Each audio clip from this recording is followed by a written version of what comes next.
तरी पण आपण प्रत्येक वेळेला विचार करतो की आपल्याला बुकिंग कशा हाताला लागत नाही. बुकिंग भेटले आपण जर कस्टमरला बोललो की मीटरने जायचं आहे तर कस्टमर कॅन्सल करतं बुकिंग. मीटरने येण्यास नकार करतं. कस्टमर म्हणते की मी कालच किंवा थोड्या वेळापूर्वीच मी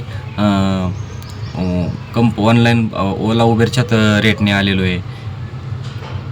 तुम्ही कसं काय मीटरने बोलता. बाकीचे रिक्षावाले तर हाय ते रेटनेच आणतात. तर मग हा विषय नेमका कुठून स्टार्ट होतो, कुठून चालू होतो हे आपण लक्षात घेतलं पाहिजे मित्रांनो. आणि इथं साईटला मी काही एक व्हिडिओ दाखवणार आहे. त्या व्हिडिओच्या माध्यमातून तर तुम्हाला पण कळेल आणि सगळ्यांनाच कळेल की आपल्या बुकिंग कॅन्सल होण्याचा पाठीमागचं कारण काय आहे. आणि जर असं होत असेल तर त्याच्यावरती आपल्याला काय करावं लागेल, तर तशा लोकांना आपण आत्ताच जर अडवलं, जर त्यांच्याकडं चौकशी केली तर कुठंतरी आपला मराठी माणूस दोन घास सुखानं खाईल. आणि जे लोक ओला उबर बुक करतात आणि जे लोक ओला उबरच्या रेटनी रिक्षावाल्याला घेऊन जातात म्हणजे कस्टमर, तर त्यांना आपण मार्गावर कसं आणायचं, आपल्या रिक्षात बसवून त्यांना मीटरनेच कसं न्यायचं. आपला मराठी माणूस, तुम्ही असू द्या, मी असू द्या, कोणी पण असू द्या, कोणाच्या तरी घरात दोन पैसे गेले तर आपल्याला त्याच्या घरात गेले काय, आपल्या घरात गेले काय, हा आपलाच फायदा आहे. तर तुम्हाला मी एक व्हिडिओ दाखवतो. त्या व्हिडिओतून तुम्हाला सगळं समजेल की ह्या लोकांमुळं आज आपल्या ताटात खायला अन्न शिल्लक राहिलेलं नाही किंवा ते अन्न गोळा करण्यात पैसे आपल्याकडे राहिलं नाही. कारण आपण मीटरवर मारण्याचा प्रयत्न करतो आणि भाडी कॅन्सल होत राहतात. तर जे बाह्य लोक आहेत, आपण एक पहिली व्हिडिओ दाखवतो, पहिली व्हिडिओ बघा आणि व्हिडिओ बघितल्याच्या नंतर काय करायचं आहे ते मग मी तुम्हाला सांगतो. आणि प्रत्येकाने जर ती गोष्ट केली तर 100% आपल्याला एखादं दुसरं दिवसभरात भाडं आपल्या हाताला लागेल. आणि हडपसर असेल, कोंडवा, कात्रज, पिंपरी चिंचवडचं काही भाग असतील, प्रत्येक भागात जर प्रत्येक रिक्षा चालकाने ही गोष्ट केली आपल्या डोळ्यापुढे येणारी, तर कुठंतरी आपल्याला 2 रुपये जास्त मिळतील. तर पहिली ही व्हिडिओ बघून घ्या. चोरी का थोड़ी है, फोटो मार ले रहा ना, मारा ना मैंने, सामने आके मारना। हाँ मारा ना, लाइसेंस है क्या तेरे को इधर का?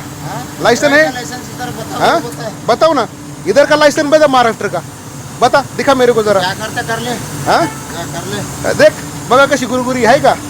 हाँ? हे एवढी गुरगुर नाही करायची हाँ? रे. तिकडून आला पैसे कमवायला, ह्याची भाषा तरी मावळकीची आहे का. लायसन नाही याच्याकडे, काय नाही, गाडी शिपणी चालवतोय. ह्या लोंढ्याने दादा आपल्या लोकांचा रिक्षावाल्याचा धंदा केलाय सगळा. चांगला काढतो ना. तर मित्रांनो, आता तुम्ही ही व्हिडिओ बघितली. तर आपल्याला काय करायचं आहे, जिथं आपली राईड कॅन्सल होईल, कस्टमरला सांगितलं ना मीटरवर जायचं आणि कस्टमरने नको म्हणलं राईड कॅन्सल होईल ना, तर थोडं थांबा. दुसऱ्या राईडची वाट लगेच बघू नका. आपण त्याच ठिकाणी थांबायचं आहे. आणि कस्टमर काय करत आहेत, दुसरी राईड बुक करते आणि दुसरी राईड बुक केल्याच्यानंतर जो रिक्षा चालक येईल त्याला बघायचं तो मीटर टाकतो आहे का ओला उबरच्या रेटने जातो आहे. जर ओला उबरच्या रेटने जात असेल तर त्याला थोडं थांबवायचं, त्याकडे चौकशी करायची, बाबा मीटरने का जात नाही, तू ओला उबरच्या रेटनेच का जातो. मराठी माणसाला आपण समजून सांगत, हे बघा आपण मराठी, तो पण मराठी माणसाला समजून सांगायचं, सांभाळून घ्यायचं, त्याला मीटरने जाण्यास सांगायचं. जर त्याच्या जागेला बाह्य असेल तर त्याच्याकडे प्रत्येक गोष्टीची चौकशी करायची. लायसन आहे का, बॅच आहे का, रिक्षा शिपणी चालवते का स्वतःची, ह्या सगळ्या गोष्टीची चौकशी करायची.